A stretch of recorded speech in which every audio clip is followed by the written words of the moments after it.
Big boss season 7 അതിൽ ഇന്നലെ ലാലേട്ടൻ്റെ എപ്പിസോഡ് കഴിഞ്ഞിട്ട് കുറച്ച് ഭാഗങ്ങൾ കാണിച്ചിരുന്നല്ലോ. ഹൗസിനുള്ളിൽ എന്താ നടക്കണമെന്ന്.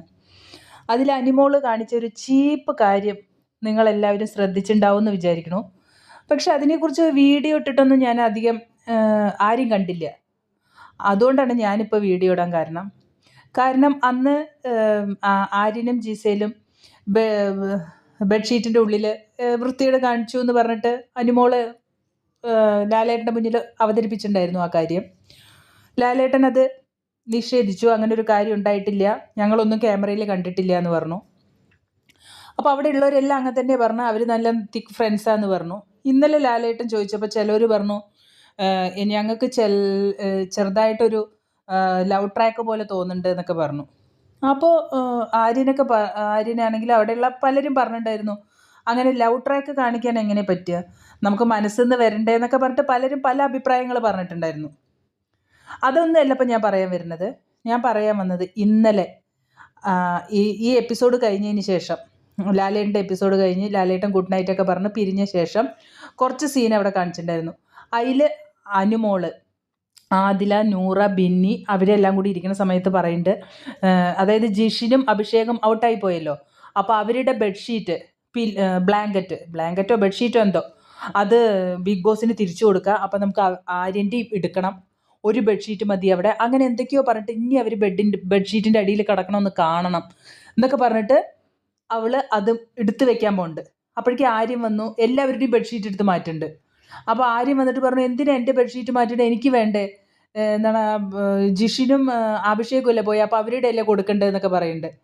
അപ്പോൾ ഇവളുടെ ഇത്രയും തരം താണ ആ ഒരു കളി ആ കുട്ടിയുടെ അനുമോളുടെ വളരെ മോശമായി തോന്നി. കാരണം ഇത്രയൊക്കെ ലാലേട്ടൻ പറഞ്ഞിട്ടും ലാലേട്ടനെ പുല്ല് വില കൽപ്പിക്കുകയാണ്. അത് മാത്രമല്ല ബിഗ് ബോസിനെ അതെ അവൾക്ക് എന്താണെന്ന് അറിഞ്ഞൂടാ. അതല്ല, അവരെന്തോ ചെയ്തോട്ടെ, ഇവൾക്ക് എന്താ പ്രശ്നം, എനിക്കതാ മനസ്സിലാവാത്തത്. കാരണം ഇനി അവർ ബെഡ്ഷീറ്റിൻ്റെ അടിയിൽ നിന്ന് എന്താ കാണിക്കുകയെന്ന് കാണാമല്ലോ പറഞ്ഞിട്ടാണ് ആ ബെഡ്ഷീറ്റ് മാറ്റാൻ നിന്നത്. അത് ഇന്നലെ അതിൽ കാണിച്ചിട്ടുണ്ടായിരുന്നു, നിങ്ങൾ ആരെങ്കിലും കണ്ടോ എന്ന് എനിക്കറിയില്ല. പക്ഷേ എനിക്കത് വളരെ ചീപ്പ് ഗെയിമായിട്ട് തോന്നി അവളുടെ, അനുമോളുടെ. കാരണം അവളെ ഇഷ്ടപ്പെട്ട് വരികയായിരുന്നു, പക്ഷേ വീണ്ടും അവളുടെ ആ സ്വഭാവം തന്നെ കാണിക്കാൻ തുടങ്ങി. അതേ നമ്മൾ പറയണത്, നമ്മൾ എന്തൊക്കെ പറഞ്ഞാലും നമ്മുടെ മനസ്സിലും നമ്മുടെ സ്വഭാവം തന്നെയാണ് പുറത്ത് വരുള്ളൂ. അപ്പോൾ അവൾ ഇപ്പോഴും അങ്ങനെ ഒരു തരം എന്താ പറയുക, എങ്ങനെ മഞ്ഞപ്പിത്തം ബാധിച്ചവർ നോക്കുമ്പോൾ എല്ലാം മഞ്ഞയായി തോന്നും പറയുമല്ലോ, അതാണ് ആ കുട്ടിക്കുള്ളത് സത്യം പറഞ്ഞാൽ. അതിൻ്റെ കൂടെ ബിന്നി, മാതിലി, നൂറയൊക്കെ ചേരുന്നുണ്ട്. അതുപോലെ ഷാനവാസിനോട് പറയുന്നുണ്ട്, കണ്ടില്ലേ ഞാൻ പറഞ്ഞത്. അപ്പോഴേക്കും ഷാനവാസും എന്തൊക്കെയോ പറയുന്നുണ്ട്. ഷാനവാസും മോശമൊന്നുമില്ല, എന്നാലും ചിലതായിട്ട് തിരിച്ച് പറയുന്നുണ്ട്, നിനക്ക് നിൻ്റെ കാര്യം നോക്കിയാൽ പോരെ എന്നൊക്കെ പറഞ്ഞ് ഷാനവാസ്. കാരണം ലാലേട്ടനോ വല്ലതും ചോദിച്ചാലോ ആ ഒരു പേടിയിലായിരിക്കും തോന്നുന്നു, നിനക്ക് നിൻ്റെ കാര്യം നോക്കിയാൽ പോരെ എന്നൊക്കെ. അനുവിന് അതൊന്നും ഒരു പ്രശ്നമല്ല. കാരണം എങ്ങനെയെങ്കിലും ആളാവാൻ നോക്കുകയാണോ അതോ ഇനി സ്ക്രീൻ സ്പേസ് കിട്ടാൻ നോക്കുകയാണോ എന്താണെന്ന് അറിഞ്ഞൂടാ. എന്തായാലും ആ പുതപ്പിൻ്റെ കാര്യത്തിൽ വീണ്ടും വന്നിട്ടുണ്ട്. വളരെ മോശമായിട്ട് തോന്നി അനുവിൻ്റെ ഗെയിം. കാരണം ഒരു കണ്ടൻറ്റും ഇല്ലാണ്ട് പുതിയ കണ്ടൻറ്റ് കിട്ടിയതാ തോന്നുന്നു. ആര്യൻ കിടക്കുമ്പോൾ ആര്യൻ്റെ ബെഡ്ഷീറ്റ് എടുത്തിട്ട് പോകേണ്ട ആവശ്യമുണ്ടോ അവൾക്ക്? അത് ആര്യൻ്റെ ബെഡ്ഷീറ്റ് അല്ലേ, അനുവിന് എടുക്കേണ്ട ആവശ്യം എന്താ? അത് അനുമോള് ചോദിക്കണോ, ആര്യൻ ചോദിക്കണോണ്ട് നീ എന്താ ബിഗ് ബോസ് ആണോ ഇതെടുത്തിട്ട് പോവാന്ന്? ഒരു നാണം ഇല്ലാണ്ട് വരുന്നുണ്ട്. എനിക്ക് വളരെ മോശമായിട്ട് തോന്നി കേട്ടോ അനുമോളുടെ ഗെയിം. ഞാൻ അനുമോളെ കുറച്ചൊക്കെ നന്നായി റെസ്പെക്റ്റ് കൊടുത്തതായിരുന്നു. ഇപ്പോൾ വീണ്ടും ആ കുട്ടി അവളുടെ സ്വഭാവം, അവൾക്ക് എന്താണോ അവൾ തെളിയിച്ചു അവൾ ആരാന്നുള്ളത്. അത് ജിസയിലും ആര്യനും എന്തോ ആയിക്കോട്ടെ, അവർ തമ്മിൽ ഇഷ്ടപ്പെടുകയാണോ, പ്രണയിക്കുകയാണോ, അല്ലെങ്കിൽ ഫ്രണ്ട്സാണോ, അല്ലെങ്കിൽ ചേച്ചി അനിയൻ ബന്ധമാണോ, എന്തോ ആയിക്കോട്ടെ, ഈ അനുമോൾക്ക് എന്താ ഇതിൽ ഇത്ര ഒരു ടെൻഷൻ? അവരെക്കുറിച്ച് തന്നെ അവരെന്നെ ഫോക്കസ് ചെയ്തുകൊണ്ടിരിക്കേണ്ട കാര്യം എന്താ? അപ്പം എനിക്കിപ്പോൾ എന്താ തോന്നണമെന്ന് വെച്ചാൽ, അന്ന് ശൈത്യ ഒരിക്കൽ പറഞ്ഞിട്ടുണ്ടായിരുന്നു അനുമോൾക്ക് ആര്യനോടൊരു ക്രഷ് ഉണ്ടായിരുന്നു എന്ന്. അപ്പോൾ എനിക്ക് തോന്നുന്നത് നല്ല അസൂയാന്നാണ് തോന്നുന്നത്. കാരണം ആര്യൻ ജിസയിലുമായിട്ട് സംസാരിക്കുന്നതും കൂടെ കിടക്കുന്നതും ഒന്നും അവൾക്ക് പിടിക്കണില്ല. അതാണ് ഇപ്പോൾ ഇവിടെ നടന്നിരിക്കുന്നത്. അല്ലെങ്കിൽ ഇത്രയ്ക്കും ഇങ്ങനെ ക്യൂരിയോസിറ്റിയോട് കൂടി അവർ ചെയ്യണതെല്ലാം അങ്ങനെ നോക്കേണ്ട ആവശ്യമില്ലല്ലോ. അന്ന് കഴിഞ്ഞു വിട്ടു, അത്രയല്ലേ വേണ്ടൂ. ഇന്ന് വീണ്ടും അത് കുത്തിപ്പോക്കേണ്ട ആവശ്യം എന്താണ്? ആ ബെഡ്ഷീറ്റ് അവൻ്റെ എടുത്തിട്ട് പോവുക. അപ്പോൾ അവർ പറയുന്നുണ്ട് ഞങ്ങൾക്ക് കിടക്കാൻ ബെഡ്ഷീറ്റ് വേണ്ടേ എന്നൊക്കെ ചോദിക്കുന്നുണ്ട്. എന്തിനു വേണ്ടിയിട്ടാണ് അവളുടെ വില കളയാൻ വേണ്ടിയിട്ട് അനുമോൾ അല്ല, അനുമോളുടെ വില അന്നേ പോയതാണ് ഈ ബെഡ്ഷീറ്റിൻ്റെ അടിയിൽ അങ്ങനെ കടന്നു ഇങ്ങനെ കടന്നു എന്നൊക്കെ പറഞ്ഞിട്ട്. എന്നിട്ട് അവൾ പഠിച്ചിട്ടില്ല എന്നുള്ളതാണ്. എന്നാൽ അത് കാണിച്ച് ജിഷിനൊക്കെ ഇപ്പോൾ പറയണ്ട, അയ്യോ എനിക്കത് റിഗ്രറ്റ് ആയി തോന്നുന്നു, അതായത് ഞാൻ ചെയ്ത് തെറ്റായി പോയി തോന്നുന്നു, ഞാൻ ചെയ്യാൻ പാടില്ലായിരുന്നു, വളരെ മോശമായി പോണു എന്നൊക്കെ ജിഷിനൊക്കെ പറയുന്നുണ്ട് പുറത്തിറങ്ങിയ ശേഷം. ജിഷിനൊക്കെ അത് വളരെ മോശമായി തോന്നിയിട്ടുണ്ട്. പക്ഷെ എന്നിട്ടും അനുമോൾക്ക് മനസ്സിലായിട്ടില്ല. അനുമോൾ വിചാരിച്ച് ഇതൊക്കെ കാണിച്ച പ്രേക്ഷകരും അതുപോലെ കുടുംബത്തിലിരിക്കുന്ന സ്ത്രീകൾക്കൊക്കെ ഇഷ്ടാവുമെന്ന് വിചാരിച്ചു തോന്നുന്നു. പക്ഷെ അത് വളരെ ചീപ്പായിട്ടാണ് തോന്നുന്നത്.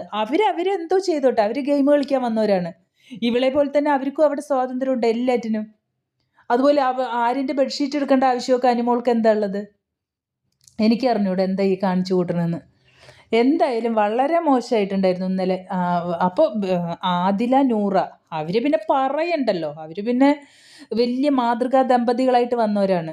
അവരൊരുമിച്ച് ബെഡിൽ കിടക്കുന്നുണ്ട്. അപ്പം എന്നാൽ അവരെന്താ ലക്ഷ്മി പറഞ്ഞ പോലെ അവരെ മാറ്റണില്ലല്ലോ? അതെന്തുകൊണ്ട് മാറ്റണില്ല? അവിടെ എന്താണ് അവർക്ക് ഒരുമിച്ച് കിടക്കുക? അവർ ദമ്പതികളാണല്ലോ. അപ്പോൾ ബിഗ് ബോസിൽ എന്തിനും ഒരുമിച്ച് കിടത്തണം? അല്ല, ഞാൻ ചോദിക്കുമ്പോൾ പലതും പറയാമല്ലോ. അവരുടെ ഫ്രണ്ട് ആയതുകൊണ്ട് അവർക്കെല്ലാം പറ്റും. ഇതിപ്പോൾ അതൊന്നുമല്ല, ഇത് അസൂയാണ് ആരിൻ്റെ മേലെ. ഇത്രയേ ഉള്ളൂ പറയാൻ. അനുമോളെ വളരെ മോശം. സീരിയലിൻ്റെ പ്രൊമോഷൻ്റെ ഭാഗമായിട്ട് അനുമോളുടെ എക്സ് ബോയ് ഫ്രണ്ട് വന്നിട്ടുണ്ടായിരുന്നു ബിഗ് ബോസിൽ. അത് നിങ്ങളെല്ലാവരും കണ്ടിട്ടുണ്ടാവുമല്ലോ. എന്നിട്ട് എനിക്കൊരു കാര്യം പറയാനുള്ളത്, കാരണം അവിടെയുള്ള ബിഗ് ബോസ് ഹൗസിൽ എല്ലാവർക്കും അറിയണ കാര്യം അത്. പക്ഷെ ആരെങ്കിലും ഒരാൾ പോലും അതിനെക്കുറിച്ച് ചോദിക്കുകയെ അല്ലെങ്കിൽ വേണമെന്നുണ്ടെങ്കിൽ എന്തെങ്കിലുമൊക്കെ പറഞ്ഞ് കാര്യങ്ങൾ ചോദിച്ച് കൂടുതൽ വഷളാക്കാൻ വേണ്ടി എന്തെങ്കിലുമൊക്കെ ചെയ്യുക. പക്ഷേ ഇന്നേ വരെ ഒരാൾ പോലും അതിനെക്കുറിച്ച് മിണ്ടിയിട്ടില്ല. കണ്ടില്ലേ? അത് എത്ര നല്ല മാന്യതയായിട്ട് അത് എനിക്ക് തോന്നിയതെന്നറിയോ? ഇപ്പോൾ അനുമോളാണെങ്കിലോ വേറെ വല്ലതും ആണെങ്കിൽ എടുത്തിട്ട് ചൊറിയാനും. ഇതപ്പം തന്നെ കണ്ടില്ലേ ജിസേലിൻ്റെ ആരിൻ്റെയും കാര്യം. ആരെങ്കിലും ചോദിച്ചോ? അവളും ആദിലോട് പറയുകയും ചെയ്ത്, ഇങ്ങനെ ഇവൻ കാരണം ഞാൻ അത്രയും ടെൻഷനും പ്രഷറും ഒക്കെ ഉണ്ടായിട്ടുണ്ട് എന്ന് പറയുകയെന്നല്ലാണ്ട് ആരും ചോദിച്ചിട്ടില്ല എന്നുള്ളതാണ്. അതാണ് അതിൻ്റെ മാന്യത. ഇത് അനുമോൾ വളരെ മോശം ഗെയിമാണ് ഇപ്പോൾ കളിച്ചുകൊണ്ടിരിക്കുന്നത്. എനിക്ക് വളരെ ബോറായി തോന്നി. അവരെന്തോ ചെയ്തോട്ടെ, അവരെ സപ്പോർട്ട് ചെയ്തിട്ടല്ല ഞാൻ പറയണത്. പക്ഷേ ഇങ്ങനൊരു ചീപ്പ് ഗെയിം അത് വളരെ മോശമായി തോന്നി. അവൾ വിചാരിച്ചു സീരിയലൊക്കെ കാണുന്ന പ്രേക്ഷകർക്ക് ഇതൊക്കെ കുറച്ച് ഇഷ്ടമാവും, ഇങ്ങനെയുള്ള കുറച്ച് കാര്യങ്ങളൊക്കെ ഇട്ടാന്ന് വിചാരിച്ചു തോന്നുന്നു. കാരണം സീരിയലിലൊക്കെ അങ്ങനെയാണല്ലോ നടക്കുന്നത്. പക്ഷെ അല്ല മോളെ, വളരെ മോശമായിട്ടാണ് ഇപ്പോൾ അനുമോൾ കളിച്ചുകൊണ്ടിരിക്കുന്നത്. ഇനിയിപ്പോൾ ഫാമിലി റൗണ്ട് വരികയാണല്ലോ. അനുമോളുടെ ഫാമിലിയൊക്കെ വന്ന് നല്ലത് പറഞ്ഞു കൊടുത്ത് ഇനി നല്ലപോലെ വന്നാൽ നന്നായിരുന്നു, അത്രേ പറയാനുള്ളൂ. കാരണം ഗ്രാഫ് താഴേക്ക് പോവുകയാണ്. ഈ ജിസേലിൻ്റെ ആരിൻ്റെയും പിന്നാലെ തന്നെയാണ് അനുമോളുടെ ഒരിത്. അത്രേ ഉള്ളൂ പറയാൻ. ഇനിയെങ്കിലും നന്നായി കളിക്കൂ, മുന്നോട്ട് വരൂ.